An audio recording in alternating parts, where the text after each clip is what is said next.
میگه که فکر کن 2 هفته است که نشستی. کدوم یکی از این مبلا رو برای نشستن انتخاب میکنی؟ You haven't sat down in 2 weeks. Which couch are you picking? Jello couch.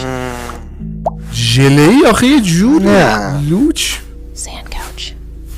این منطقیه. مگه آخرش دوباره مثلا بگید مبل پول مثلا آخرش Cotton candy couch. اشمکم که خب بعد نمیتونی مثلا مبله رو بخوری مثلا تا آخر. Lava couch این که 100%، این که اصلا is the best one. Trust me.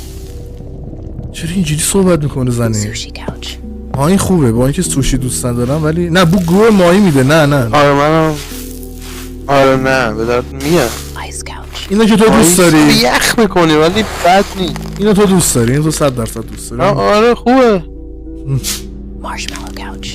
مارشملوی سخاری نبود من اوکی بودم. Oreo couch. عالی، اوریو عالی، بیسکویت رو میشینید. آره من انتخاب همین آخریه، واقعا نرم، گرون و قابل خوردن. 3 تا آپشنی که من نیاز داشتم. خب سوشی گرونتر نی؟ بو ماهی میده.